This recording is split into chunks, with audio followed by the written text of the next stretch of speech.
코인 투자가 네, 도박이라고 하시는 분 있잖아요. 네, 그 주식은 뭐 기업이라는 실체라도 있지. 네. 거기에 대해서 어떻게 생각하세요? 골드만삭스가 투자를 시작했다. 이미 그렇게 되기 때문에 올라간다. 그 아까 말씀 중에 ICO 투자했다가 네. 망했다고 하셨잖아요. 그때는 뭐에 투자하셨어요? 저는 만약에 그러면 월 100만 원씩 내가 네. 여윳돈이 있어요. 네, 그러면은 어느 정도 매집을 하면 좋아요? 저는 2017년부터 암호화폐 투자랑 경제 공부를 하고 있는 닉네임은 호필이라고 하고요. 장석호라고 합니다. 네. 네. 그 암호화폐 투자하시고 네, 주식 투자는 안 하세요? 주식은 섹터 공부는 안 하고요. 물론 보기는 보죠. 이제 뭐 구체적으로 이제 종목 공부는 하기보다는 전체적인 큰 매크로적인 흐름 이런 거랑 이제 앞으로 주식도 투자를 해야 되니까 그냥 공부만 좀 하고 있습니다. 그러면은 주식보다는 네. 암호화폐, 그러니까 거의 암호화폐 투자를 하시는 거네요, 전적으로. 그냥 거의 99% 암호화폐라고 생각하시면 됩니다. 그렇게 하시는 이유. 주식은 무조건 투자해도 되는데 솔직히 욕을 많이 먹었던 이유 중에 하나가 그런 젊은 분들이 암호화폐 투자하는 이유가 빠르게 부자 되고 싶다. 이런 얘기가 있는데 저는 그거에 대해서 전적으로 공감을 하거든요. 일단은 그만큼 리스크가 큰 만큼 리턴도 크기 그렇죠. 때문에 그리고 비트코인 산업이 앞으로 새로운 미래를 제시해주는 크립토 산업이 엄청 커지면 커질수록 그런 반대적으로 이익을 훨씬 더 높고 주식보다 수익률이 훨씬 더 좋기 때문에 저는 주식보다는 코인 쪽에 약간 더 했었고 기존에 주식을 한 번도 투자를 안 해봐서 그런 것도 있는 것 같아요. 그렇구나. 그 코인 투자가 네, 도박이라고 하시는 분 있잖아요. 네. 그 주식은 뭐 기업이라는 실체라도 있지. 네. 거기에 대해서 어떻게 생각하세요? 틀린 말은 아니죠. 그렇게 따지면 이제 주식도 이유 없이 오르고 떨어질 수도 있죠. 예를 들어 삼성전자 같은 경우 뭐 기업의 이익이 안 나서 떨어지는 건 아니잖아요. 그러니까 코인도 약간 솔직히 내재 가치는 아직 완벽하게 없는데 그거는 이제 초창기 사업이기 때문에 이제 가면 갈수록 그거는 자연스럽게 메꿔질 부분이라고 생각을 하고 있기 때문에 이거를 그냥 기존에 있는 뭐 애플 이런 아마존이나 뭐 실적이 있고 막 좋은 기업들이랑 비교하기에는 아직 무리가 있고 펀더멘탈 부분이 약하다는 거를 인정을 하고 투자를 해야 된다고 생각을 합니다. 그러면은 펀더멘털이 약한 거지. 네. 미래에 아까 네. 메꿔진다는 표현을 쓰셨는데 네. 그거는 어떻게 뭐 산업적으로 네. 쓸모가 있다는 건가요? 일단은 이번에 제가 그 기간 보고서 중에 유진투자증권에서 그 크립토 산업의 현재와 미래에 대해서 얘기를 했는데 거기에서 이제 제가 좀 인상 깊게 봤던 게 제가 생각하고 있던 거를 되게 일목요연하게 정리를 해주고 있어서 한번 읽어보시면 좋겠고 중요한 거는 이제 앞으로 저번에도 뭐 NFT, 웹 3.0 이런 식으로 현실과 점점 연결되는데 그거에 일단 근간은 비트코인에 있다. 그렇게 보시면 되고 그 비트코인이 뭐 화폐냐, 자산이냐, 뭐 상품이냐, 뭐 이거 비트코인을 지금 결제하는데 안 되지 않냐 그런 건 이제 나중에 부수적인 문제고 그냥 차츰차츰 지금 현재로는 자산으로서 인정을 이미 받고 있는 상황이고 그러다 보니까 점점 산업이 커지면서 다양한 쓰임새가 발생할 거라고 생각이 됩니다. 대신에 이제 비트코인이 직접 쓰이는 경우는 좀 드물 수도 있다. 하지만 이제 자산으로서 점점 커질 것이다. 가치 저장 수단으로서. 그러니까 그 블랙록인가요? 네. 막 외국에 그런 굵직굵직한 데가 네. 되게 암호화폐 쪽에 관심이 많은 것 같더라고요. 이미 저번에도 제가 말씀드렸는데 이미 모든 기업들이 돈이 되는 걸 이번에 확인한 것 같아요. 저번 상승장에서 가장 의미 있었던 거는 비트코인 산업이 살아남았구나. 저게 돈이 되네? 그럼 너네가 살아남았으니까 그만큼 가치를 대해줄게 라는 약간 뉘앙스가 있고 지금 뭐 미국 규제 당국이나 우리나라 규제 당국도 전면 금지가 아니라 그러니까 규제를 해서 합법적으로 사용할 수 있게끔 다 준비를 해놨고 이미 아까도 유진투자증권 이렇게 보고서 얘기를 했잖아요. 그런 기관들이 보고서를 만든 것 자체가 자기네들은 이미 준비를 다 했다는 얘기랑 마찬가지거든요. 그 보고서를 읽어보면 그런 느낌이 들어요? 그거 한번 110페이지짜리인데 110페이지. 좀 암호화폐 투자하신 분들은 되게 그냥 다 수긍하고 그냥 다 아는 내용인데 이제 처음 보신 분들에 대해서는 근데 좀 놀랬던 게 너무 다 긍정적이에요. 비판받아야 되는 거 아니에요, 그러면? 근데 이제 지금까지는 사기다, 망한다 이렇게 얘기를 했는데 아, 이제 긍정적인 이유를 어, 저 같은 경우는 약간 그런 근거 자료나 통계 자료가 부족하잖아요, 내용이. 그런 걸 메꿔주는 역할을 해서 약간 인식들이 많이 바뀌고 있지 않을까. 하지만 아직 부정적인 거는 높은 건 사실이죠. 그러니까 이게 여론적으로 봤을 때는, 사회적으로 봤을 때는, 대중적으로 봤을 때는 아직도 그런 부정적인 목소리가 네. 적지 않은데, 유진투자증권 이런 기관 쪽에서 이런 흐름들이 나오고 있다라는 게 네. 그 암호화폐 쪽의 밝은 미래? 앞으로 네. 기대할 수 있는 미래가 좀 있다고 그리고 예상하는. 솔직히 말씀드리면 저는 그냥 부정적인 여론이 있는 게 어. 올라갈 확률이 더 높기 때문에 솔직히 더 많이 저는 오르는 거죠? 싼값에 저는 사고. 그냥 오히려 환호했을 때 팔라는 얘기도 있잖아요. 워렌 음, 버핏이. 그렇게 그러니까 너무 다 보시는군요. 부정적으로 보기 때문에 차라리 저는 이런 스탠스는 나쁘지 않고 나중에 또 가격 올라가면 다시 또 언제 그랬냐는 듯이 바뀔 것 같아요. 그럼 지금 2022년인데, 네. 2017년, 네. 18년 그때로 한번 들어가 보면 네. 한번 비트코인이 크게 올랐을 때 있잖아요. 네. 그래 폭락하긴 했지만 그때는 이런 기관 투자자의 흐름이 국내에서 네. 없었나요? 그때는 국내 투자자들이 거의 없었고 어, 해외도 이제 그러니까 17년도에는 말 그대로 진짜 거품이었고 ICO에서 이제 그때 당시 이제 ICO라는 게 IPO랑 비슷한 거거든요. 이제 우리가 무엇을 할 테니까 자금을 투입해 주세요. 그랬더니 이제 거기서 사기도 많이 발생하고 말 그대로 허상에 이제 쫓아다니다가 무너졌고 그러다 그게 약간 2001년 저희 IT 버블 이랑 좀 비슷했던 것 같아요. 지금도 약간 그런 분위기가 있었는데 그렇게 이제 NFT 저번 상승될 때 NFT 뭐 메타버스 이런 게 있는데 맞아요. 그래 이제 좀 제대로 된 사업들이 지금 하고 있어요. 사람들이 음, 본격적으로 하고 있어서 그때랑 좀 비슷한 것 같고 18년도에 하락이 시작되면서 비트코인 투자했던 분들은 그 얘기가 진짜 많았어요. JP 모건, 골드만삭스가 투자를 시작했다. 이미 그렇게 되기 때문에 올라간다, 올라간다. 그 싼 값에 매집을 하는 거예요. 그런 그러니까 데가. 그런 얘기가 이제 걔네가 했기 때문에 금방 올라갈 어, 거다라고 얘기를 했는데 결국엔 사실은 투자한 건 맞아요. 하지만 안 올랐죠. 왜냐면 그만큼 매직 기간이 있어야 되는 거고 피델리티가 그 작년인가 올해 초에 얘기한 내용 중에 하나가 이미 자기네들은 예전부터 투자하고 있었다. 매집하고 있고 채굴도 했었다. 얘기를 나오면서 이미 기관들은 돈이 될 걸 알고 있기 때문에 준비를 하고 있는데 항상 하락에서 이제 뭔가 희망을 갖고 이런 뭔가 필요하잖아요. 어떤 상승에 대한 이런 희망?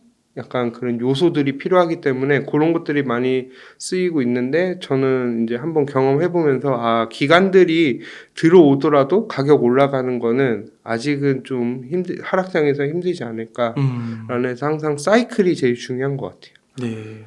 그러면 아까 IT 버블과 비슷하다고 하셨는데 네. 이 암호화폐도 뭐 네. NFT도 한번 지금 크게 좀 붕괴한 측면도 네, 있잖아요. 그리고 비트코인 가격도 거의 70% 빠졌나요? 한 78% 78%. 정도 그 정도 어마어마하게 빠진 것 같아요. 빠졌는데, 그러니까 그 암호화폐도 이렇게 빠졌지만 그 IT 버블 지나서 네. 그때 이제 그래도 구글, 아마존이 나온 거잖아요. 그것처럼 암호화폐도 앞으로 네. 그런 식으로 될 거다라고 보시는 건가요? 제가 그래서 ICO 투자했다 다 망하긴 했었는데 어, 저는 그런 과정이라고 생각을 해요. 그리고 음, 앞으로는 더 그 가능성이 높은 게 네. 이제는 이제 대기업들이 다 들어오고 있어요. 이미 LG, 삼성부터 해서 뭐 NFT, 메타버스 한다 그러고 게임 회사들은 다 메타버스 들어온다고 했다가 물론 지금은 없지만 이미 다 준비를 하고 있을 거예요. 그러다 보니까 이제 진짜로 사업을 제대로 하는 기업들이 탄생하고 되고 약간 카카오 같은 거 예전에 보시면은 수익이 별로 없었는데 애니팡 나오면서 엄청나게 발전됐잖아요. 완전 약간 점프했지. 뭔가 하나가 제대로 나와야지 그런 산업이 될 건데 그런 거는 이제 머지않아서 나오지 않을까라는 생각을 하고 있고 제가 지금 하고 있는 하나 그때도 말씀드렸던 독도버스라는 게임들 보면은 거기서도 약간 이렇게 어떻게 보시면 게임 하시는 분들은 되게 유치해 보일 수도 있는데 거기에서 이제 미래에 이제 광고를 어떻게 집행하고 실물이랑 어떻게 연결하고 NFT 반응을 어디다 쓰고 이런 거에 대해서 좀 이미지도 보여주고 있기 때문에 조금 하나하나씩 이제 새로운 기업들 앞으로 이제 또 대기업들이 만들기 시작하면은 무언가 하나 나오지 않을까. 애니팡처럼. 그쵸. 그 아까 말씀 중에 ICO 투자했다가 네. 망했다고 하셨잖아요. 그때는 뭐에 투자하셨어요? 저는 거의 한 6, 70개 투자했었거든요. 알트코인? 네, 그러니까 알트코인이 쉽게 말하면 비상장 주식에 투자한 거예요. 근데 이제 상장이 안 되고 상장되더라도 10분의 1 토막 나고 90% 빠지고 99% 빠지고 그냥 없어진 게 대부분인데 이제 뭐 하나 정도가 조금 괜찮긴 했었는데 이제 그것도 이번에 디파이 관련된 거였는데 그것도 무너질 뻔했었거든요. 근데 다행히 잘 버텨서 넘어갔고 저는 그거에 대해서는 대신에 되게 좋은 경험을 했다고 생각을 해요. 그래서 무엇을 잘못 봤고 너무 이렇게 허상만 쫓아본 거에 대해서 반성을 좀 해갖고 그렇기 때문에 제가 지금도 규제가 들어오면은 기존에 있던 코인들이 다 없어질 수도 있기 때문에 저번에도 계속 말씀드렸지만 비트코인만 투자하라고 말씀드렸던 이유고요. 그렇구나. 그러니까 암호화폐 투자를 집중해 오셨다는데 그게 이제 비트코인이군요. 네. 이더리움도 안 돼요? 지금은 이더리움은 전망은 좋기는 해요. 근데 지금 가격이 솔직히 비트코인 대비 너무 높고 이번에 뭐 이더리움 2.0 머지 업그레이드 하면서 이제 기존에는 이제 POW에서 POS로 전환이 된 거거든요. 그러니까 간단하게 설명드리면 POW는 채굴하는 거예요. 말 그대로 비트코인 전기로 이렇게 채굴하는 건데 POS는 말 그대로 지분 증명 방식이라고 하거든요. 그러니까 주식을 일반 삼성 주식을 많이 갖고 있으면 의결권이 많이 생기잖아요. 그런 식으로 이더리움을 바꾸는 거예요. 그렇기 때문에 그거를 전환하자마자 SEC에서 딱 게리 겐슬러 의장이 증권으로 분류될 수도 있을 것 같은데 라고 딱 말을 하면서 또 그 규제 얘기가 나오니까 리플이 또 1년 넘게 지금 소송 중이잖아요.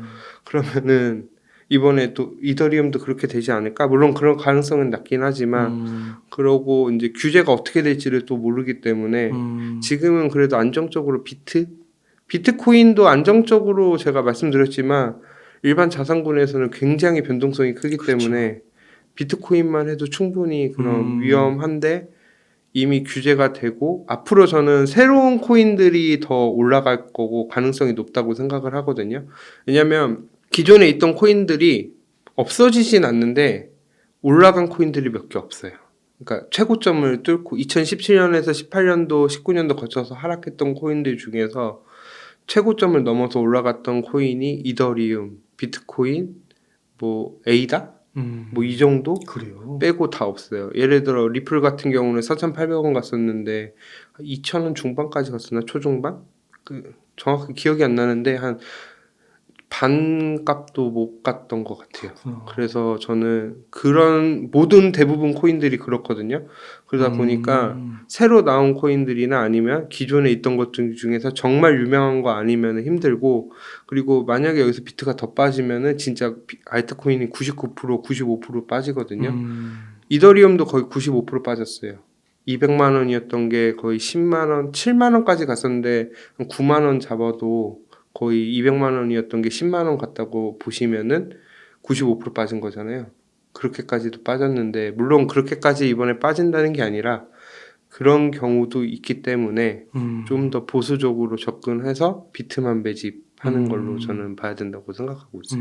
그러니까 이더리움은 사실 그 이더리움 머지 업그레이드라고 하나요? 네. 그거 이후에 좀 많이 빠지더라고요, 오히려. 네, 대부분 다 유튜버들이나 보면은 올라간다. 그리고 또 이더리움 클래식 이제 이더리움 채굴을 안 하니까 이더리움 클래식이나 골드 비트코인 골드로 간다. 막 뭐 레이븐 코인이 올라간다 얘기를 했는데 결국에는 지금 보시면은 떨어졌고 그렇기 때문에 지금 아직 이더리움이 그리고 좀 너무 가격이 아직 높은 것 같아요. 그러니까 그런 법적인 규제 이런 게 아직 있기 때문에 지금은 비트코인을 매집하는 게 가장 만약 암호화폐 투자를 한다고 했을 그렇죠. 때 그리고 가장 인정받은 것 중 지금 다 규제가 비트코인 관련된 규제예요. 다른 코인들이 아니라. 그 비트코인은 그 SEC 규제에 네. 그 겐슬러 네. 그분의 입장에서 봤을 때는 네.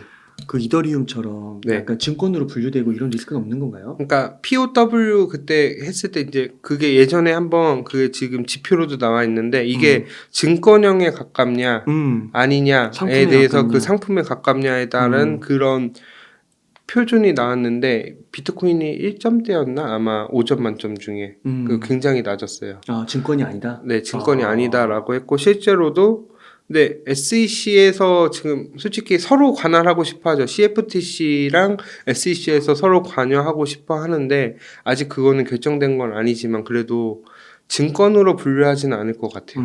비트코인은. 네. 그러면은 지금 비트코인 가격이 네. 지금 보니까 한 2,700만 원 정도 되네요. 네. 2,750 뭐 이렇게 되는데 지금 이 비트코인을 그 모아가는 관점으로 봤을 때 괜찮은 시기인가요? 저도 지금 우리나라랑 미국 나스닥이랑 이게 다 많이 빠졌어요. 근데 우리나라가 아니라 그 코인이 생각보다 안 빠지더라고요. 특히 그래요? 비트코인이. 오. 생각보다 안 빠져갖고 지금 원화로는 2,700인데 미국 달러 기준으로는 한 18,000 후반이에요. 근데 지금 전저점이 한 17,500 정도 되거든요. 달러로. 그럼 아마 그때 그 부분까지는 조금 더 빠져야 되지 않나라고 생각을 하는데 근데 이제 중요한 거는 환율이 항상 고려를 해야 돼요. 이게 아까 17,500이었을 때 환율이 한 1,300원대였거든요. 근데 지금 1,400원이 넘어갔잖아요. 그러니까 원화 기준으로도 그때 2,380 정도까지 갔었는데 그것보다 조금 더 올라갈 거예요. 그렇기 때문에 지금부터 분할로 매집을 하는데 최악의 시나리오는 한번 생각해 보셔야 될 것 같아요. 그 이유는 여기 있다가 제가 4년 주기 차트 저번에 얘기한 거 좀 업데이트해서 왜 그런지에 대해서는 좀 이따 설명드릴게요. 그러니까 최악의 상황은 있는데 네. 그 최악의 상황은 진짜 말 그대로 100% 이루어지는 건 아니고 최악일 때 벌어지는 일이잖아요. 가능성이 높은 건데 그래도 만약에 안 되고 올라갈 수도 있으니까 그러니까 그 얘기를 지금 분할로 사라는 이유가 올라갈지 떨어질지는 아무도 모르잖아요. 그렇기 때문에 계속 사서 모으는 방법이 제일 안정적인 거고 그리고 만약에 올라가면은 사람들이 너무 힘들어하는 사람들이 많아요. 저점에서 못 샀다고. 그렇기 때문에 차라리 그럴 거면은 사시는 것도 괜찮고 아니다 나는 차라리 안정적으로 사고 싶다 하면 지금 당장 사시는 것보다 좀 한 기다렸다가 시장이 전체적으로 안정화되고 요즘 변수들이 너무 많잖아요. 꼭 코인 시장뿐만 아니라 뭐 환율 문제도 있고 뭐 전쟁 문제도 있고 여러 가지가 좀 안정된 상황에서 투자하시는 것도 나쁘지 않고 그거는 제가 이따 4년 주기 반감기 때 지금 투자하시는 분 앞으로 투자하실 분들에 대해서 좀 구별해서 설명드리도록 할게요. 그러면은 매집을 뭐 네. 일반적인 투자자라면은 부담되지 않는 선에서 그럼 그것까지 한번 여쭤볼까요? 만약에 그러면은 월 100만 원씩 내가 네. 여윳돈이 있어요. 네. 그러면은 어느 정도 매집을 하면 좋아요? 비트코인을 100만 원씩 적립식으로 산다고 하면 저는 지금 50씩 사고 50은 현금 갖고 있다가 좀 시장이 좀 크게 무너지면은 한번 사는 게 더 낫지 않을까. 좀 사는 건 맞는데 적극적으로 사다가 이게 생각보다 하락이 길게 갈 수가 있어요. 그러면 나중에 사고 싶어도 못 사거든요. 그런 경우가 너무 많기 때문에 좀 천천히 좀 보수적으로 조금 더 하셨으면 좋겠어요. 지금 너무 안 좋은 게 많아서 좀 더 보수적으로 하셨으면 좋겠습니다. 그 기준은 절반 정도. 절반에서 뭐 좀 더 많이 투자하고 싶으면 한 70%? 까지. 까지도 대신 하셔도 현금은 돼요. 30에서 어차피 50은 분할로 사시니까. 네. 현금은 30에서 50은 꼭 솔직히 남겨놓고. 100% 사셔도 큰 문제는 없을 것 같아요. 그래요? 네. 네. 그러니까 매달 만약에 들어온다고만 하면 그쵸. 뭐 빠지면 또 빠진 대로 근데 꼭 사야죠. 그래야 싸게 사는 더 수량을 그쵸. 늘리는 거니까. 그러니까 뭐 매달 특정 시점에 사는 것도 좋은데 한 달 기준으로 좀 5% 이상 좀 급락할 때가 한 번씩 있어요. 그때마다 사셔도 무리 없을 것 같습니다. 네, 좋습니다. 구체적인 꿀팁까지 감사드리고 그러면은 아까 이제 말씀 중에 좀 시장이 불명확한 게 많다고 네. 했어요. 불확실한 게. 네. 어디서 그런 불확실함을 좀 느끼시나요? 일단은 제가 저번에 계속 현금 확보 좀 하셨으면 좋겠다고 얘기를 했잖아요. 반등 왔을 때. 근데 공교롭게도 그거 얘기하고 6월 달에 얘기하고 6월에 최저점을 찍었더라고요. 맞아요. 그때 그러니까 많이 빠진다고 좀- 했는데 그게 맞았어요. 맞췄다 틀렸다가 중요한 게 아니라 그렇죠, 근데 그렇죠. 그때 상황에 비해서 지금이 나아진 게 있는지를 한번 살펴봐야 돼요. 그때는 이제 인플레이션이 조만간 꺾일 거다. 금리 더 이상 못 올린다. 특히 미국 경제가 무너지는데 뭐 연준에서 금리를 세게 올릴 수 있을까? 이런 얘기들 통해서 좀 반등도 세게 했다가 다시 빠졌어요. 근데 이번에 FOMC랑 잭슨 홀 미팅에서 파월 의장이 와서 너무 세게 얘기를 한 거죠. 그리고 이번에 점도표라는 거를 발표를 했는데 올해 연말 기준 금리 미국 금리를 4.3% 내년에 4.6% 정도를 봤거든요. 그러면은 올해 한 4.5%로 마감하고 4.25에서 내년은 한 5%까지도 갈 수 있다는 금리가 올라간다는 거예요. 근데 금리가 지금 현재 3.25인가 그 정도 되는데 거기서 계속 아직도 1.75나 더 올리려면 기존에 있던 가격 대비 금리가 올라간 만큼 떨어뜨려서 가격을 생각해야 되지 않을까라고 생각을 하고 있고 밸류에이션을 새로 해야 되는 그렇죠. 거죠. 밸류에이션을 새로 가치를 하는데 그런 조정이 좀 필요한 거고 또 중요한 거는 많은 분들이 주목을 안 해. 긴축, 양적 긴축이라고 얘기 들어보셨어요? 네. 그 양적 긴축이란 거는 양적 완화는 돈을 푸는 거고 QT. 긴축은 QT라는 건 다시 이제 흡수를 하는 건데 그게 이제 계속 영향을 줄 거예요. 그러니까 시중에 내가 100만 원 있었는데 80만 원밖에 없어요. 그럼 돈이 계속 주니까 살 수 있는 돈이 줄어들잖아요. 그것도 고민을 좀 하셔야 되는 거고 대변수로는 우크라이나랑 러시아 이제 전쟁 상황에서 금방 끝날 것 같았는데 러시아는 지금 징집하고 있고 거의 끝장을 보자는 식으로 얘기를 하고 있고 또 이번에 영국의 또 파운드화가 급락하면서 영국이 이제 망한다 이런 얘기까지도 나오고 또 우리나라 환율도 엄청나게 치솟고 있고 달러 강세가 더 이상 못 올라간다고 하는데 연일 신고가를 올라가고 이러한 상황에서 돈을 주식이나 코인이나 이런 거 적극적으로 투자를 해야 되나? 라는 생각을 좀 갖고 있기 때문에 좀 보수적으로 접근을 해야 돼요. 하지만 또 반대로 생각해 보면 싸진 건 사실이에요. 근데 이제 중요한 거는 싸졌다고 해서 무조건 사야 된다라는 건 아니지만 쌀 때 이제 조금씩 매집을 해가고 길게 봐야 된다. 왜냐하면 이게 진짜 힘들거든요. 제가 그때 예전에도 닿아서 95% 하락하고 아무것도 없었을 때 너무 힘들었거든요. 버티면 된다고 하는데 막상 거기서 버티는 사람들이 한 100명 중에 5명? 물론 그 5명이 이제 되면은 큰 돈을 벌지만 과연 버틸 수 있을까? 그리고 또 너무 우울해지고 그러다 보니까 저는 그래서 최대한 그냥 차트도 많이 안 봐요. 요즘에는 그냥 전체적인 흐름 보고 이렇게 돌아가겠구나라고 하는데 좀 저는 걱정이 좀 많이 되고 있어요. 여러모로. 왜냐면 이게 꼭 주식으로 하락되는 게 아니라 이제 이게 실물 시장까지 저희 경제까지도 영향을 주면은 과연 이렇게 코인이나 이런 거 투자해야 한다고 말을 할 수 있을까라는 생각도 좀 들어서 저는 그냥 제 주변에는 좀 조심해서 투자를 해라. 하지만 그래도 모아는 가야 된다라고 생각은 하고 있습니다. 그래서 매달 100만 원씩 적립식으로 뭐 앞으로 향후 몇 년 동안 안정적으로 들어온다 하면 네. 뭐 절반에서 뭐 70% 정도까지는 뭐 매집을 하지만 이런 불명확한 게 있기 때문에 절대 뭐 영끌하거나 올인하거나 단순히 싸졌다고 영끌은 진짜 나라가 완전 망하든지 전 세계에 엄청난 큰일이 있어서 뭐 전 세계가 무너졌을 때는 능력이 있으면 하는데 과연 대출 같은 경우는 지금은 하면 안 된다. 최대한 더 보수적으로 더 폭락했을 때는 모르고 그리고 대출을 나중에 충분히 반전이 돼서 올라갈 때쯤 그때 사서 조금 하는 것도 나쁘진 않은데 저는 그때도 말씀드렸다시피 한 번도 대출을 받아본 적이 없고 그것 때문에 그때 하락장에서 버틸 수 있기 때문에 지금은 무리하게 레버리지 끌면 안 될 것 같습니다. 좋습니다.